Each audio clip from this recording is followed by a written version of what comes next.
All right, guys, we're on volume 2, chapter 8 of Pride and Prejudice. Volume 2, chapter 8.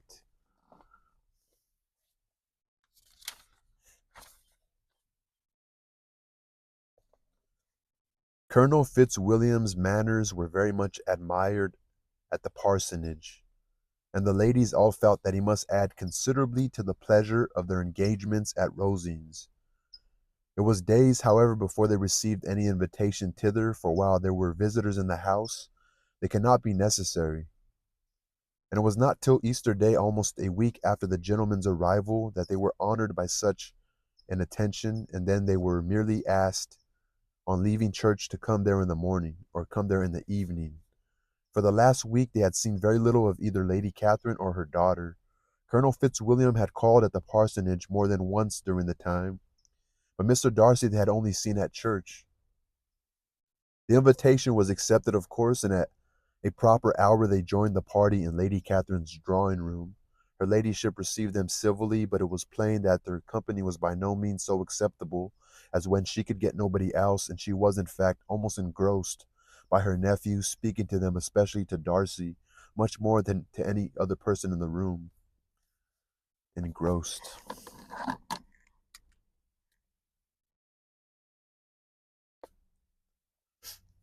Colonel Fitzwilliam seemed really glad to see them. Anything was a welcome relief to him at Rosings.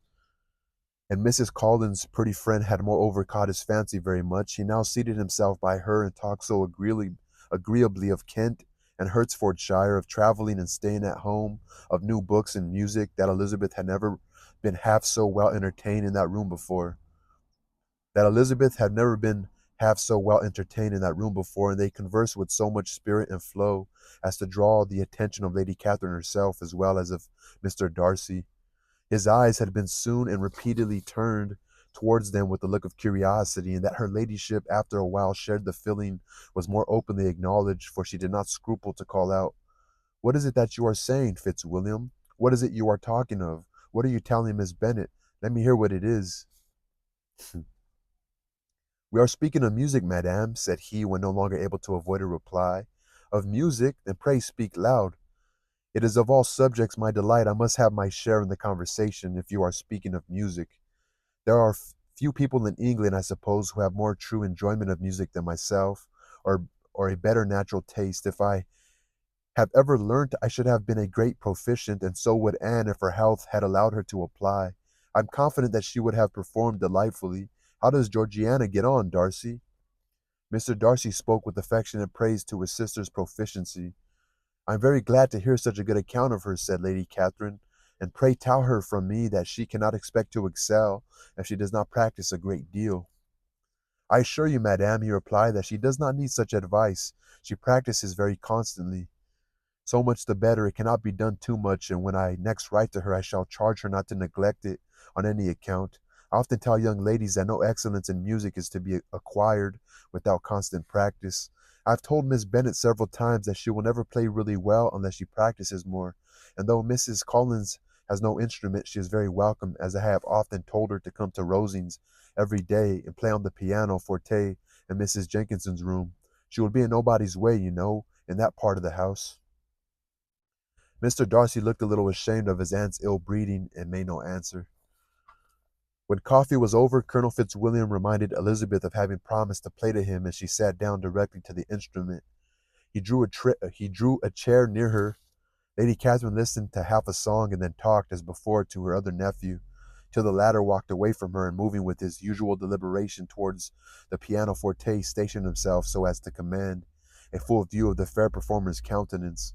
Elizabeth saw what he was doing, and at the first convenient pause turned to him with an arch smile, and said, "You mean to frighten me, Mr. Darcy, by coming in all this state to hear me. But I will not be alarmed, though your sister does play so well. But I will not be alarmed, though your sister does play so well. There is a stubbornness about me that never can bear to be frightened at the will of others. My courage always rises with every attempt to intimidate me."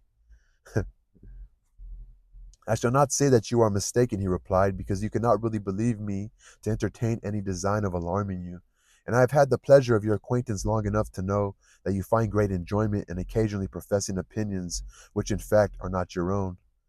Elizabeth laughed heartily at this picture of herself and said to Colonel Fitzwilliam, "Your cousin will give you a very pretty notion of me and teach you not to believe a word I say.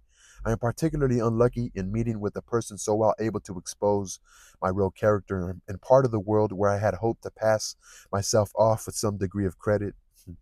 Indeed, Mr. Darcy, it is very ungenerous in you to mention all that you knew to my disadvantage in Hertfordshire, and give me leave to say very impolitic too, for it is provoking me to retaliate, and such things may come out as will shock your relations to hear." This is very professional English sparring right here, you know. "I am not afraid of you," said he smilingly.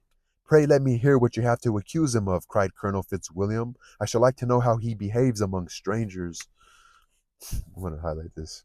"I'm not afraid of you," he says, smiling. "You shall hear then, but prepare yourself for something very dreadful. The first time of my ever seeing him in Hertfordshire, you must know, was at a ball, and at this ball, what do you think he did? He danced only 4 dances. I'm sorry to pain you, but so it was. He danced only 4 dances, though gentlemen were scarce, and to my certain knowledge, more than one young lady was sitting down in want of a partner. Mr. Darcy, you cannot deny the fact." I find it very funny that it's about dancing. Like I wish this was the case. This women can learn from this. Like you should be mad at men who just stand on the wall. Since I've been alive, dances in high school and junior high, most of the boys were just on the wall. So, like women can learn from this. "I had not at that time the honor of knowing any lady in the assembly beyond my own party." "True, and nobody can be introduced in a ballroom. Well, Colonel Fitzwilliam, what do I play next? My fingers wait your orders." "Perhaps," said Darcy, "I should have judged better had I sought an introduction, but I am ill qualified to recommend myself to strangers." So Mr. Darcy obviously keeps wanting to talk about it. "Shall we ask your cousin the reason of this?" said Elizabeth, still addressing Colonel Fitzwilliam. "Shall we ask him why a man of sense and education, and who has lived in the world, is ill qualified to recommend himself to strangers?" "I can answer your question," said Fitzwilliam, without applying to him. "Or I can answer your question," said Fitzwilliam. He's speaking. "Without applying to him, it is because he will not give himself the trouble." "I certainly have not the talent which some people possess," said Darcy, "of conversing easily with those I have never seen before. I cannot catch their tone of conversation or appear interested in their concerns, as I often see done."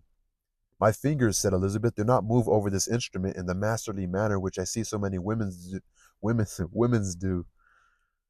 My fingers do not move over this instrument in the masterly manner which I see so many women's do. They have not the same force or rapidity, and do not produce the same expression.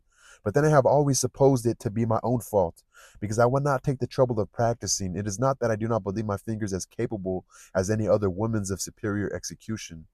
Darcy smiled and said, "You are perfectly right. You have employed your time much better. No one admitted to the privilege of hearing you can think anything wanting. We neither of us perform to strangers."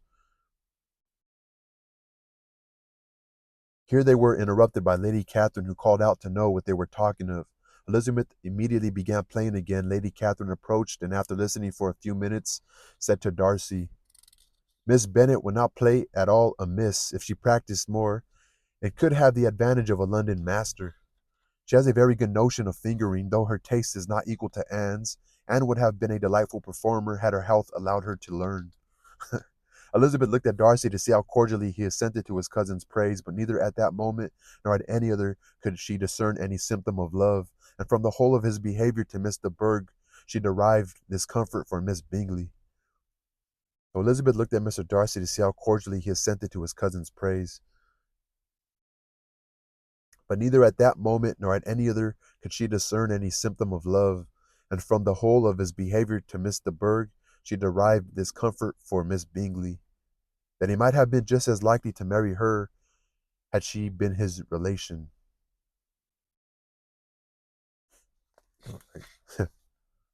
Lady Catherine continued her remarks on Elizabeth's performance,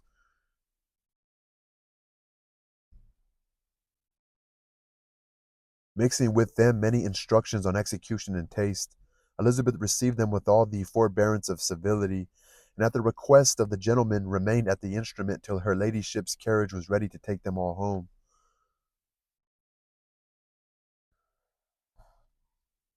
So it's very romantic, very proper. That's funny.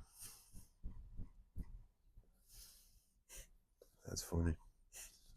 But it's why did Elizabeth look at Mr. Darcy? Not sure why. But again, when people spend a lot of time together, so you got to be careful where your lady works because they spend a lot of time together, and she's young and attractive, even older. I was actually picking up my child from her mother in L.A., closer to downtown L.A., and I park at a Starbucks parking lot. I looked to my right and see a car shaking, and they were obviously having sex. And I was quickly to think, oh, probably younger people, younger people. And I was there long enough to where they were done, and the lady pulls, I think it was a lady, could have been a gay couple, but later I figured I was a lady driving, or it was, I don't know, it could have been a lady driving. They pull out from where I'm parked, and they like drive literally a couple cars away, stop, and I guess an old man got out the car, and he was moving, man. The car was shaking. The car was shaking, so they were getting it in, and it was about the time. It was a Friday. It was about that time where people get off of work, right? So I don't know. I went off. I went off. I weaved. Did a weave, but yeah. I wonder why she looked. I wonder why Mr. Darcy or Elizabeth looks at Darcy. Again, the longer someone spends time with someone, they can begin to get a second idea about them. A part of that is just having their mind still focused. When someone's focused on you, they're either focused because they really don't like you, or they do like you a lot. And sometimes when you don't like somebody, just that having your mind's ideas on somebody could make you sway an opposite way. Because when you don't really even like somebody or don't, if you just are indifferent about somebody, you're hardly even thinking about them. So I'm just wondering, like, she says, Elizabeth looked at Darcy to see how cordially he assented to his cousin's praise, so has a very good notion of fingering, though her taste is not equal to Anne's. Anne would have been a delightful performer had her health allowed her to learn.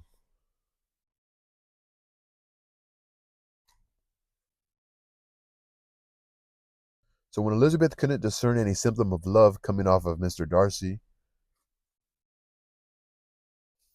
so Elizabeth looked at Darcy to see how cordially he assented to his cousin's praise. So the reason why Elizabeth's looking at Darcy because she wants to see how he reacts to his cousin's praise. But Catherine is not the cousin, right? Lady Catherine's not his cousin. I think the cousin's Anne, right? But neither at that moment nor at any other could she discern any symptom of love. I think she's wondering, like, oh, is he into Anne? Does he find Anne to be like? And from the whole of his behavior to Miss de Bourgh, she derived this comfort from Miss Bingley. And from the whole of his behavior to Miss de Bourgh, and from the whole of his behavior,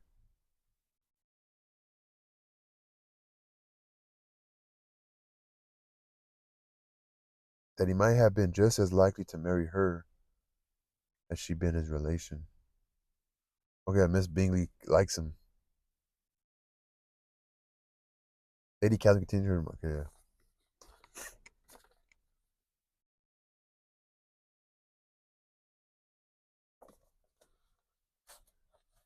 Relatives are beginning married, huh? Or not actually, I don't know. Well, the cousin did ask his wife to marry her, right? I'm gonna ask Mari about that. What she thinks about that. It's interesting.